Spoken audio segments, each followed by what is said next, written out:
सच पेड़ के बीज की तरह होता है, जितना चाहे दफना लो, एक दिन बाहर आ ही जाता है। मैं अब फैमिली के बिना जी नहीं सकता, उनके लिए कुछ भी कर सकता हूँ, फिर दुनिया मुझे मतलबी कहे या खुदगर्ज। दृश्यम 1 से लेकर दृश्यम 2 तक फिल्म का यही संवाद कहानी का मूल है।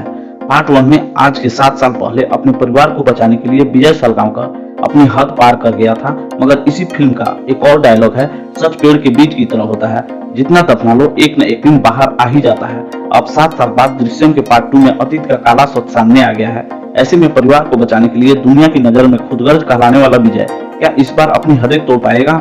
इसी राज के ताने बानों में गुंथी है दृश्यम 2 की कहानी। पार्ट 1 की अपार सफलता के बाद फिल्म के पार्ट 2 का दर्शकों को बेसब्री से इंतजार था, और यह कहना गलत न होगा कि पार्ट 2 के रूप में भी यह फिल्म दर्शकों को टर्न और ट्विस्ट से भरी पूरी मिलेगी। दृश्यम 2 की कहानी पार्ट 2 इसी नाम की मलयालम थ्रिलर का रूपांतरण है। कहानी वहीं से शुरू होती है जहां आज से 7 साल पहले विजय एक फावड़ा लेकर पुलिस स्टेशन से बाहर निकलता है, इस बात से अनजान कि उसके अपराध का कोई गवाह भी हो सकता है। हालांकि वो गवाह खुद कत्ल का अपराधी है और जेल जा चुका है। अब कहानी आती है आज के समय में।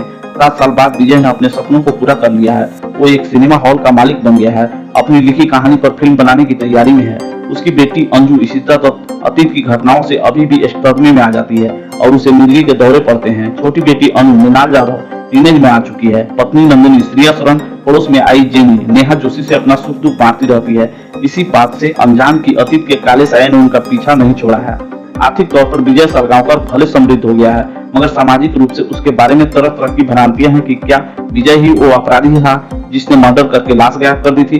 तभी गोवा में नए आईजी तरुण अहलावत अक्षय खन्ना का तबादला होता है। तरुण मीरा देशमुख तब्बू का दोस्त है। मीरा अपने पति रजत कपूर के साथ लंदन में जा बसी है, मगर अपनी बेटी की पुण्यतिथि पर वो गोवा आई हुई है। उसके बेटे के कत्ल के जख्म ताजा हो गए हैं। वो किसी भी हाल में विजय से सच उगलवाकर उसे व उसके परिवार को जेल की सलाखों के पीछे डालना चाहती है।